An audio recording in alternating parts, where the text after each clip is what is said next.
அனைவருக்கும் வணக்கம். இப்போ இருக்கிற அரசியலில் நிறைய பேர் நிறைய விஷயங்களை பேசுகிறாங்க. பட் அதெல்லாம் நமக்கு ஒன்றுமே புரிய மாட்டேங்குது. இப்போது அரசியல் வரத்துக்கு ஏதாச்சும் ஒரு தகுதி நிர்ணயம் பண்ணியிருக்காங்களா அப்படின்னா அது மாதிரி எதுவும் இல்லைன்னு நினைக்கிறேன். இந்திய ஜனநாயக நாட்டில் யார் வேண்டுமானாலும் அரசியலுக்கு வரலாம் அப்படின்னு. ஆனால் நிறைய பேர் பேசும்போது இவங்க இப்படி வரலாம் அவங்க இப்படி வரலான்ற வாதம்லாம் பண்ணுவாங்க. நான் எந்த கட்சியை சார்ந்து பேசலை, யாருக்காகவும் ஆதரவாகவும் நான் பேசலை, பொது கருத்தாக தான் வைக்கிறேன். ஒரு டாக்டர் வரக்கூடாது, இன்ஜினியர் வரக்கூடாது, சினிமா நடிகர் வரக்கூடாது, கூலி தொழிலாளி வரக்கூடாது, இப்படி ஏதாச்சும் வரமுறை இருக்கான்னா இல்லை. ஆனால் இப்போ பேசும்போது அவர் எப்படி வரலாம் இவர் எப்படி வரலாம் அப்படின்னு கேட்குறது ஒரு தவறான செயலாக நான் பார்க்குறேன். ஒன்று. இன்னொன்று, அப்படியே வந்தாலும் அவங்க என்ன பண்ணுவாங்கன்னு கேட்குறீங்க இல்லையா? நான் ஒன்று சொல்கிறேன். ஆல்ரெடி ஆட்சி செஞ்சவங்க இப்போ ஆட்சி செய்கிறவங்க எல்லாம் என்ன பண்ணியிருக்கீங்களோ அதை எடுத்து சொல்லலாமே மக்கள்கிட்ட. மற்ற விஷயங்களை எனக்கு ஃபோக்கஸ் பண்ணுற நீங்கள் என்ன பண்ணீங்க அப்படின்னு. இன்னொன்று, அரசியல் அனுபவம் வேண்டும் அப்படின்னு சொல்கிறீங்க. அனுபவம் வேண்டும் அப்படின்னா என்ன அனுபவம் எதிர்பார்க்குறீங்க? ஏன்னா ஓட்டு போடுறதுக்கு 18 வயசு நிர்ணயம் பண்ணியிருக்கீங்க. அவங்களுக்கு என்ன அனுபவம் இருக்குது? ஒரு தலைவரை தேர்ந்தெடுக்க, ஒரு நாட்டை ஆளுகின்ற ஆட்சியாளர்களை தேர்ந்தெடுக்க 18 வயசு இருந்தாவே போதும். அவனை நாட்டை பற்றி அவனுக்கு தெரியுமா? ஒரு ஓட்டுடைய வேல்யூ தெரியுமா? ஓட்டு போடுறதால என்ன மாறுதல் கிடைக்கும்? ஓட்டுனால என்ன பயன் தெரியுமா? இப்படி எதுவுமே தெரியாது. ஆனால் 18 வயசு ஆயிடுச்சுன்னா ஓட்டு போட்டுடலாம். அப்போ எந்த தகுதியின் அடிப்படையில் ஓட்டு போடுறதுக்கு உரிமை தரீங்க? வயது மட்டுமே தகுதி அப்படின்னு நினச்சிங்கன்னா அவனுக்கு இந்த நாட்டு பற்றோ அல்லது பொருளாதாரமோ அல்லது தனி மனிதனுடைய வாழ்வாதாரமோ இதெல்லாம் தெரியுமா தெரியாதவங்க கூட தெரியாது. இது ஓட்டு போடுறவங்களுக்கு. சரி, ஆட்சிக்கு வரவங்க அல்லது தேர்தலுக்கு வரவங்க அல்லது கட்சி தொடங்குறவங்களுக்கு தகுதி வேணும். என்ன தகுதின்னு எதிர்பார்க்குறீங்க? என்ன தகுதி இருக்கணும்னு சொல்ல வரீங்க? இல்லை அனுபவம் இருக்கணும் அப்படின்னா இது வரைக்கும் ஆட்சியாளர்கள் ஆட்சி பண்ணுறீங்க, உங்களுக்கு என்ன தகுதி இருக்குன்னு நினைக்கிறீங்க? மக்களை ஆளுகின்ற அனைத்து தகுதியும் எங்ககிட்ட இருக்கு அப்படின்னா உங்களுக்கு இருக்கிற தகுதி அவங்களுக்கு இருக்காதுன்றத எந்த மேடையிலையாவது சொல்றீங்களா? எந்த அடிப்படையில் உங்களுக்கு தகுதி இல்லைன்னு சொல்றீங்க? தகுதின்னு ஒன்று நிர்ணயம் பண்ணால் தகுதி இல்லைன்னு ஒன்று இருக்கு இல்லையா? அப்போ எந்த தகுதியெல்லாம் அவங்களுக்கு இல்லை அப்படி எடுத்துக்கிட்டிங்கன்னா நீங்கள் சொல்கிறது அரசியல் அனுபவம் இல்லை அப்படின்னா, அரசியல் அனுபவம் அவங்களுக்கு இல்லைன்னா வருத்தப்பட வேண்டியது மக்கள் தான். அனுபவமே இல்லாத ஒருத்தர் நிற்கிறாரு அப்படின்னு அவங்க தான் வருத்தப்படணும். நீங்கள் ஏன் வருத்தப்படுறீங்க? சரி, அவர் வந்துட்டாருன்னா ஒருவேளை எல்லா பொருளாதார வீழ்ச்சி வந்துடும், மக்களுக்கு மிகப்பெரிய சிக்கல் வந்துடும், அதனால தான் நாங்கள் கதறோம் அப்படின்னு சொன்னீங்கன்னா அப்போ புரிய வைக்க வேண்டியது யாரு? நீங்கள் ஒவ்வொரு தனி மனிதனுக்கும் அரசியல் என்றால் என்ன, ஜனநாயகம் என்றால் என்ன, ஆள்பவர்களுடைய வேலை என்ன, தேர்ந்தெடுப்பவர்களுடைய வேலை என்ன, எந்த அடிப்படையில் தேர்ந்தெடுக்கணும், அரசியல் வரவங்க எந்த தகுதியின் அடிப்படையில் மக்களுக்கு செயலாற்றணும், இப்படி எல்லாமே பாடத்திட்டத்தில் இருந்திருக்கணும். அனைத்துமே கல்வியில் கொடுக்கும்போது இந்த அரசியல் என்பது சிறு வயதிலேயே கொடுக்கணும். இதுக்கு பொலிட்டிக்கல் படிக்கிறவங்க தான் தெரியணும் இல்லை. ஜனநாயக நாட்டில் ஒவ்வொரு குடிமகனும் தெரிந்து கொள்ள வேண்டிய விஷயத்த நீங்கள் பாடநூல்லையே கொடுக்க வேண்டியது இருக்கு இல்லையா? அது கொடுக்காதது யார் தவறு? அதை கொடுத்துருக்கணும் இல்லையா?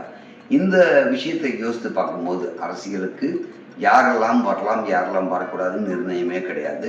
ஓட்டு போட தகுதி 18 வயது இருந்தால் போதும். அவனுக்கு நாட்டை பற்றி தெரியுமா, வீட்டை பற்றி தெரியுமா, அவனுடைய பொருளாதாரம் தெரியுமா, அவங்களுக்கு குடும்பம் சார்ந்து எப்படி உயரப்போகுதுன்னு தெரியுமா, விலைவாசி ஏற்றம் என்றால் என்ன, இறக்கம் என்றால் என்ன, தொழில்துறை எப்படி இருக்கிறது, கல்வி தரம் எப்படி இருக்கிறது, விவசாயம் எந்த வகையில் இருக்கிறது, இப்படி எந்த விஷயமும் தெரியாமல் ஓட்டு மட்டும் போடலாம். அவனுக்கு தகுதி 18 வயசு. இப்படி ஒரு நிர்ணயம்லாம் பண்ணியிருக்கும் போது இது வரையறுக்கப்பட்ட அரசியல் வருவதற்கு இவ்வளோ அனுபவம் வேண்டும், ஓட்டு போடுவதற்கு இந்த தகுதி வேண்டும், இப்படி ஏதாச்சும் நிர்ணயம் பண்ணால் அப்போ நம்ம இதை பேசலாம். இப்படி எதுவுமே நிர்ணயம் இல்லாமல் சொல்கிறத விட அரசியல் கட்சிக்காரர்கள், ஆட்சி செய்தவர்கள்லாம் என்ன பேசலாம்? நாங்கள் இதை செய்தோம், இதை செய்வோம் அப்படின்னு பேசலாம். அவர்கள் இதை செய்யவில்லை, செய்ய தவறினார்கள், அப்படியெல்லாம் நீங்கள் வாதம் பண்ணுறது தப்பே இல்லை. ஏன்னா அதெல்லாம் பண்ணலன்றது நீங்கள் எடுத்து சொல்ல உரிமை இருக்குது. ஆட்சியாளர்கள் உங்களுடைய ஆட்சி நன்றாக இருக்குமே ஆனால் மக்களிடம் கொண்டு சேர்த்துருக்கணும். என்ன நாங்கள் இதெல்லாம் பண்ணியிருக்கோன்றது மக்கள் புரிஞ்சுட்டு மறுபடியும் உங்களையே தேர்ந்தெடுப்பாங்க. இங்கே ஏதாச்சும் தவறுதல் நடந்திருந்தால் உங்களை தேர்ந்தெடுக்க மாட்டாங்க. இல்லை நீங்கள் கொண்டு சேர்க்கலைன்னா, இல்லைன்னா மக்களுக்கு நேரடியாக நீங்கள் செஞ்சது பயன் தரலைன்னா உங்களுக்கு ஓட்டு போட மாட்டாங்க. அப்போ உங்களை பற்றிய பல விவரங்களை நீங்கள் வைக்கணும். நாங்கள் இதெல்லாம் சொன்னோம், இதெல்லாம் செஞ்சோம் அப்படின்றத கொண்டு சேர்த்தீங்கன்னா போதும்.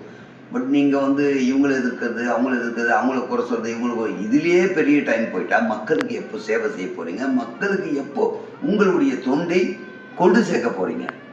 நீங்கள் அந்த ஃபோக்கஸ் பண்ணிங்கன்னாவே போதுமே. ரெண்டாவது, மக்களுக்கு இந்த அரசியல் அறிவு இருந்துட்டாவே யார் செஞ்சாங்க, யார் செய்ய, யாருக்கு போடணும், யாருக்கு போடக்கூடாது, எது வேணும், எது வேணும் எல்லாமே முடிவு பண்ணியிருக்கலாம். இப்போது நான் பேசுறதை வச்சு பல முடிவுகள் எடுத்தீங்க.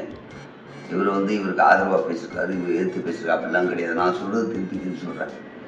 ஆட்சி செய்தவர்களுக்கும் ஆட்சி செய்பவர்களுக்கும் ஆட்சி செய்ய போர்வுகிறவர்களுக்கும் சொல்லுகின்ற கருத்து தான். நீங்கள் வரும்போதே நீங்கள் என்ன பண்ண போகிறீங்க அப்படின்னு நீங்கள் சொல்ல போகிறீங்க. அது செயலாக்கம் முறையில் எந்த வகையில் செய்ய முடியுன்றதையும் எடுத்து சொல்லுங்கள். நான் இதெல்லாம் செய்வேன்னா இப்படி செய்ய முடியும். இது வரைக்கும் நீங்கள் ஆட்சி செஞ்சவங்க செஞ்சீங்கன்னா நாங்கள் இதெல்லாம் செய்தோம், எப்படி செய்தோம் அப்படின்னு சொல்லுங்கள். செய்ய தவறினார்கள் அப்படின்னு எதிர்கட்சியை சுட்டி காட்டினா எப்படியெல்லாம் இவர்கள் செய்ய தவறினார்கள்னு சொல்லுங்கள். இதை விட்டு குருட்டாம்போக்கில் அவங்க செய்யலான்னு எதிர்கட்சியும் நாங்கள் செஞ்சோம் நீங்களும் வரவங்க இதெல்லாம் செய்ய போகிறேன்ட்டோம் நீங்கள் சொல்லுகின்ற இதை அனைத்தையும் கேட்டு கேட்டு கேட்டு மக்களுக்கு ஓட்டு என்பது ஒரு வியாபாரமாக நினைக்கிற அளவு போயிட்டாங்க. பணம் கொடுத்தா ஓட்டு போட்டலாம்பா, அந்த மனோநிலைக்குள்ள தள்ளப்பட்டிருக்காங்க. இப்போ ஓட்டுக்கு எவ்வளோ தருவேன்ற நிலைமைக்கு கொண்டு வந்துட்டாங்க. இந்த ஓட்டுக்கு பணம் கேட்பது கூட மக்களாக கேட்கல. முதல்ல தெரிஞ்சுக்கோங்க, அரசியல்வாதிகள் கொடுத்து பழக்கப்படுத்திட்டாங்க. அப்படி ஒரு விஷயத்தை நீங்கள் கொடுத்து பழக்கப்படுத்திருந்தாலும் இப்போ என்ன போச்சு, 5 வருஷம் வந்தால் எப்படியும் என்ன பண்ணுறாங்களோ இல்லையா, இப்போதுக்கு ஓட்டுக்கு காசை வாங்கி போடுவோன்ற நிலைமைக்கு தள்ளப்பட்டிருக்கு. அதே மாதிரி தான் பொங்கல் பரிசு, தீபாவளி பரிசு எல்லாம் மக்கள் கேட்கல. மக்களுக்கு நீங்கள் கொடுத்து பழக்கப்படுத்திட்டோன்னு இப்போ என்ன தோணுதுன்னா, இந்த பொங்கலுக்கு எவ்வளோ தருவாங்க, இந்த தீபாவளிக்கு எவ்வளோ தருவாங்க, வெள்ளம் வந்தால் எவ்வளோ தருவாங்க, இப்படின்ற ஒரு நிலைமைக்கு தள்ளப்பட்டிருக்கு.